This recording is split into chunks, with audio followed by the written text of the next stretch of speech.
How are you? I'm very well. Good. How was your summer? Did you keep abreast of all the driver market shenanigans? What did you make of all that? Well, thankfully we were staying out of it for a change. So it was good to have a summer break and a bit of downtime, recharge the batteries, get the engine regulations out, and focus on the second half of the year. Yeah, must be nice not to be involved. Of course, yesterday we had the announcement of Audi coming into the sport in 2026. What's your reaction to that? I think it's great news for Formula One. I mean, a premium brand like Audi, choosing to come into the sport is only good news, and we look forward to seeing them on the grid in 2026. They will be a formidable opponent. I've got no doubt about it when you look at their pedigree in motorsport. But it's great news for Formula One, and I'm looking forward to seeing them on the grid. And of course, you say opponent, so not coming to Red Bull, I assume. How are the chats with Porsche going on? I assume that's all in hand.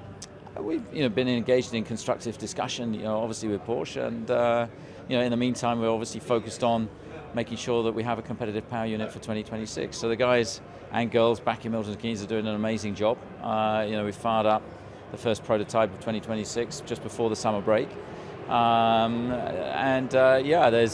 we've been recruiting aggressively. We brought some great talent into the team, and that is continuing to grow and evolve.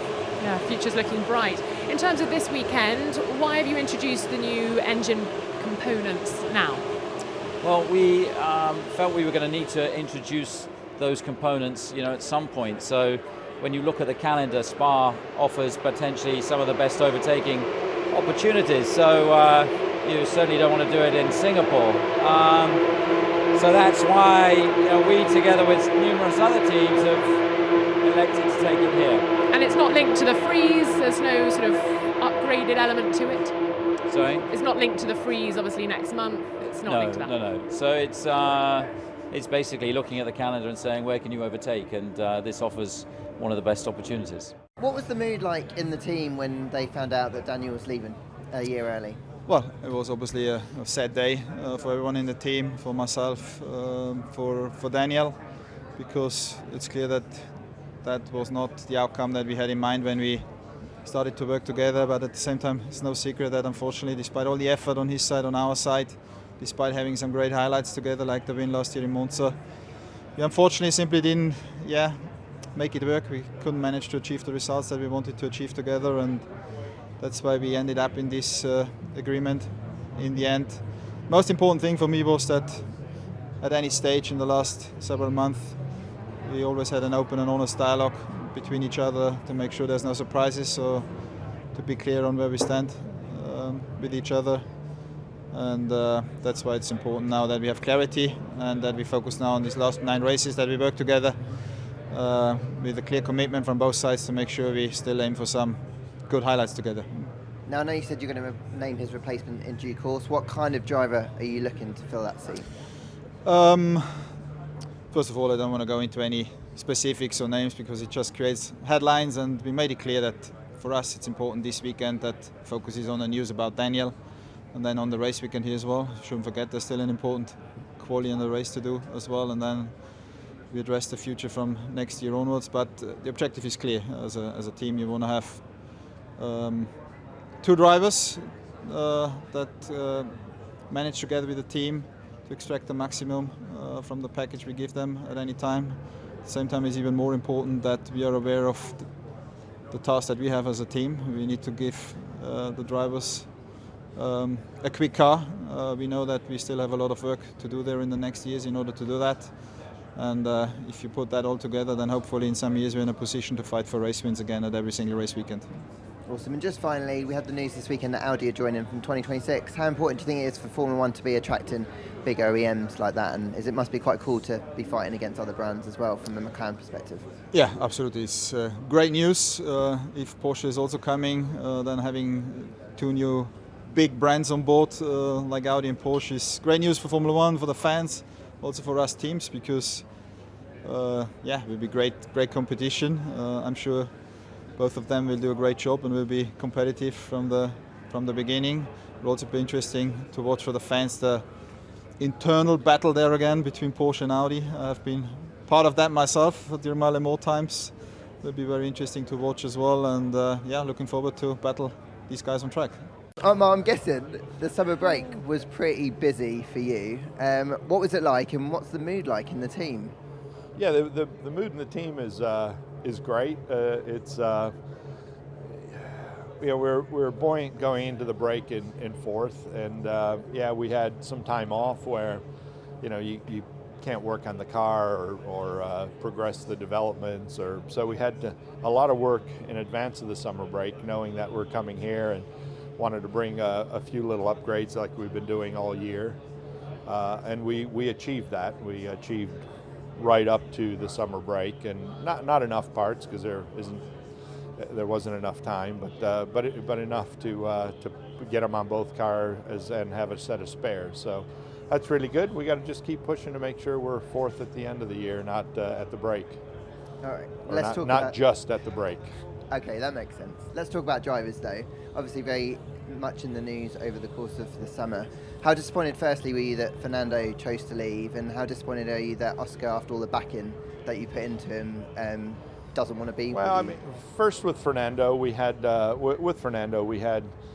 good faith discussions and negotiations with him all the way up till the end, and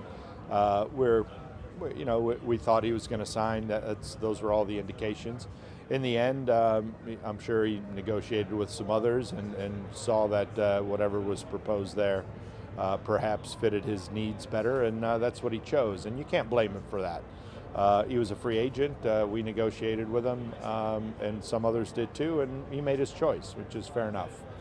Oscar, on the other hand, had a commitment to us. We had a commitment to him, and our commitment to him was to prepare him for Formula One and to also ensure that he had a seat in 2023, either with us or with another team.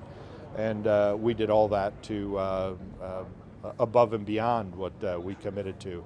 And it's just disappointing that Oscar chose not to hold up his end of the commitment. It must hurt considering the financial support you've given him. Well, I mean, it hurts financially, but we'll get a good driver in the open seat that we have. We have great interest from a lot of drivers that are out there because I think our seat is in demand and sought after. So we'll be okay.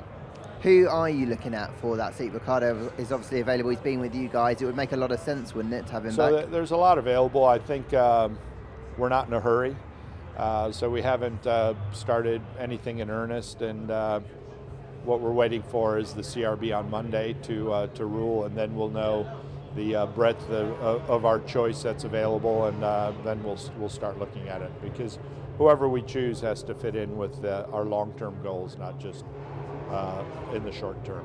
How important was it for Aston Martin to have another ex-world champion, bringing that pedigree, but also someone as experienced as Fernando inside the team?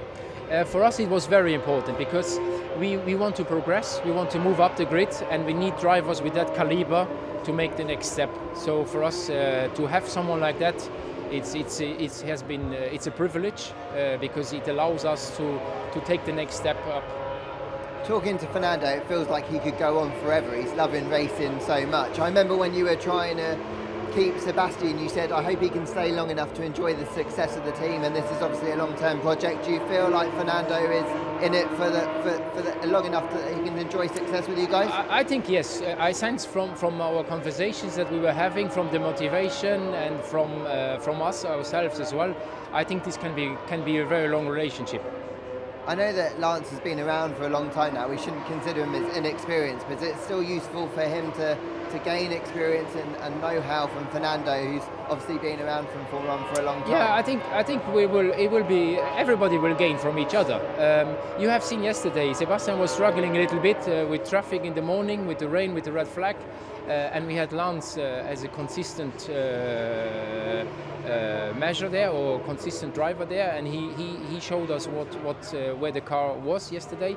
We thought we were a bit too far up in the morning. We think we were a bit too far high up in the afternoon. But you see that if you have two experienced drivers like if one has an issue or if one has trouble, the other one can be there. So, and this is what Lance did yesterday. So don't underestimate him. And just finally, we obviously had Audi announcing that they're going to come into Formula 1 for 2026. As a great brand like Aston Martin, is it cool to be competing against big OEMs and more, that coming into Formula 1 and an attractive prospect? Yeah, absolutely. I think it's nice to have more manufacturers. It's nice to have also German manufacturers because we have no German race anymore. So from that point of view, it's great to have them there, and it will be nice competition, and it will just add value to our sport. So from that point of view, we are all happy that they are there.